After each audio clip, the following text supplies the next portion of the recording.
நமஸ்காரம். திருவருள் சேனலுக்கு டிவைன் சேவாலிருந்து உங்கள்கிட்ட இந்த பொங்கல் நல்வாழ்த்துக்களையும் பொங்கலுடைய முக்கியமான அந்த பொங்கப்பானை அப்படின்னா என்ன, பொங்கலுடைய முக்கியமான விஷயங்கள் யார் யார் எப்பப்போ அனுஷ்டிக்கணும் அப்படின்றதுக்காக வந்திருக்கேன். அன்னைக்கு முந்தின நாள் ஏகாதசி, அதாவது 15ஆம் தேதி காலையில் வியாழக்கிழமை அன்னைக்கு துவாதசி வருது. ஸோ ஏகாதசியை அனுஷ்டிப்பவர்கள் மறுநாள் 7:30 8:00 பொங்கப்பானை வச்சிடலாம். மற்றபடி ஜென்ரலாக ஆண்டவன் ஆசிரமம் அப்படின்னா 10 11, அகோபில மடமாக இருந்தால் 7:30 8:30, எல்லா மக்களும் பொதுமக்கள்னா 9 11:30 மணி வரைக்கும். ஏன்னா ஹோரை டைமிங்கும் பார்ப்பாங்க. அந்த ஹோரை டைமிங்கும் போது அதில் புதன் ஹோரை, சுக்கிர ஹோரை, சந்திர ஹோரை எல்லாம் வர்றதுனால கல்யாணமாகி பெண்கள் போயிருந்தாலும் அவர்கள் வீட்டில் பொங்கப்பானை வைத்திருப்பார்கள்.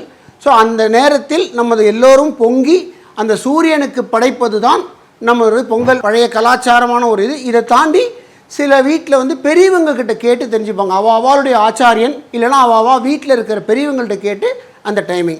சில பேருக்கு கேட்பாங்க சந்தேகம், அதாவது மகர மாதம் முடிந்து நம்ம தை மாதம் ஆரம்பிக்கிறது. ஸோ காலையில் பொங்கப்பானை வைக்கணுமா, சாயந்தரம் பொங்கப்பானை வைக்கணுமா? சூரியன் உதித்த பிறகுதான் அன்று 6 7:30 யமகண்டம் வருது. அதனால் நான் சொன்னபடி ஏகாதசியை அனுஷ்டிப்பவர்கள் துவாதசினால் அன்னைக்கு காலையில் வச்சுக்கலாம். சாயந்தரம்ன்றது நம்மளுடைய பழக்க வழக்கங்கள் கிடையாது. இந்த பொங்கப்பானை வைப்பதே சூரியனுக்கு படைப்பது, ப்ளஸ் நம்மளுடைய குடும்ப மக்களுடன் சந்தோஷமாக இருந்து அந்த பொங்கப்பானை அப்படிங்கிறது பொங்கி வருகிறது. அதுதான் நம்மளுடைய கலாச்சாரம்.